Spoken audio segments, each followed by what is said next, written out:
want to see if I can get away with like this, just my cat just looking at the screen. You just pretend like he's talking instead of me while I read this thing that I wrote about Batman. So, hey everyone. Winnie the Pooh and Steamboat Willie hit the public domain recently, which is great. You know, these beloved characters can now be featured in any work of art written by any random someone. And what has been the first high profile projects from these properties to be announced? Well, horror movies, of course. Winnie the Pooh, Blood and Honey for Winnie the Pooh, and Steamboat Mickey is getting a video game called Infestation Origins, and two horror movies called Mickey's Mousetrap, and another unnamed one. He's not cooperating.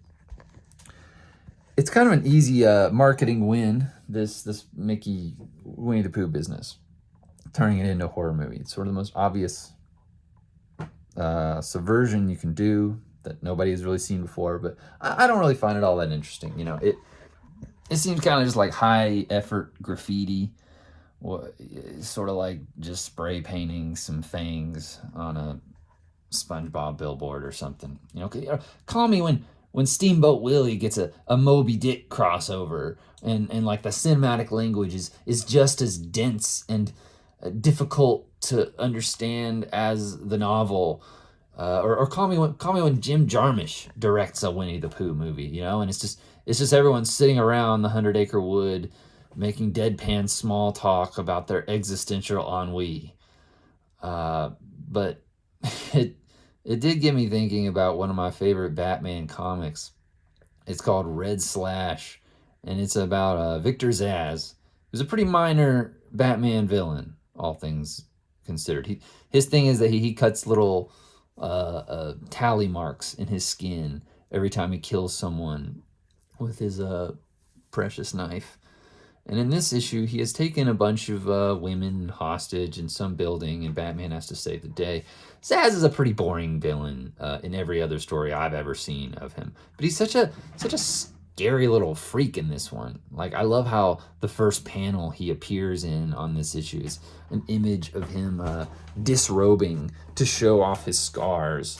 You know, it's just a great, like, intimidating, oh shit, look how many people he's killed kind of thing. But, you know, there's like a sexual menace to it as well.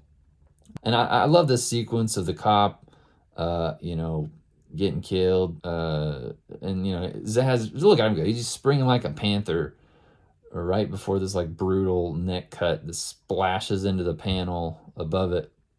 And then this little grunt of pleasure as he cuts another tally mark into it. You know, it's pretty sick, man.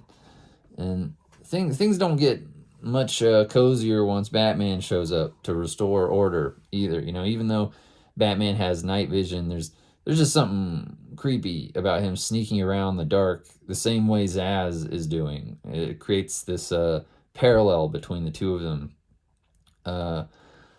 which I quite like. Like I feel like a lot of times you get that in superhero movies and stuff where, like, the villain's like, we're the same.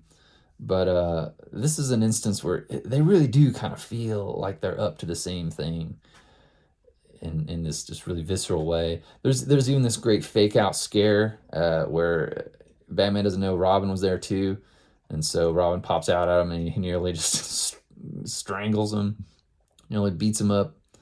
I like that part. And even the moment when Batman finally succeeds in beating up Zsasz is tainted because, at this point, he's just been pushed so far that, like, he's got him on the ropes and he's just screaming about how he's not like Zsasz. He's not a killer, as he thracks and throcks and punches the dude's face in, only stopping because another cop gets there first and tells him to chill out, quite unrealistically.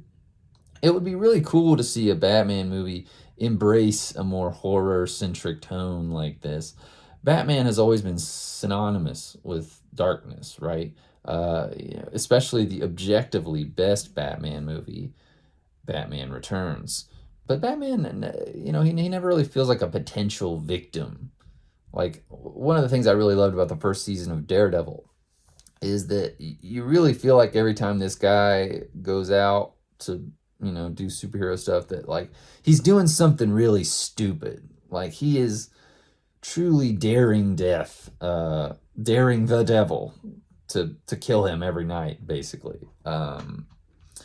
Like every time he gets in a fight, it feels like he takes almost as much pain as he dishes out, and it's just not hard to imagine him just dodging the wrong way and getting killed in some real stupid anticlimactic way. And Batman, his whole thing is fear. Christopher Nolan's Batman even goes so far as to say, "I choose bats because I am afraid of bats. I want my enemies to be afraid of things I'm afraid of," which is kind of hardcore. But we never feel. I feel like we never see Batman truly afraid, or if he is, he's afraid on behalf of somebody else. Even in horror comics like Arkham Asylum, Batman is presented as like the toughest guy in the room always. So how cool would it be to have a Batman who's like this spoiled billionaire who's in way over his head? He's been training in dojos for a long time, but never like actually on the streets. So he's just super scared all the time, but trying not to show it. Maybe he doesn't even like being Batman. Usually it's like, oh, Bruce Wayne's not the real guy. Batman's who he really is.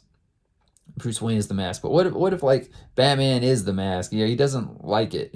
What he wants to do is change the world through the system as a billionaire. Like he's the only good billionaire in the world trying to do good things. But he keeps meeting all these stupid obstacles. So he has to be Batman, beat people up, and he just can't wait for the day he can give it up.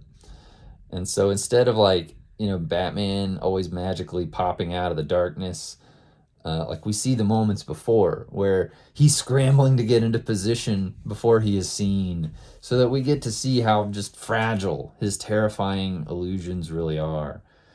Maybe his fighting can be inspired by Sammo Hung's work in Encounters of the Spooky Kind, where like a lot of his moves are just startled reflexes. I think that'd be fun to see. That's my big pitch. Um, I mean, of course, horror movies don't tend to make $1 billion at the box office, so I guess it'll never happen. We'll have to wait till Batman enters the public domain if that ever happens. Okay, bye.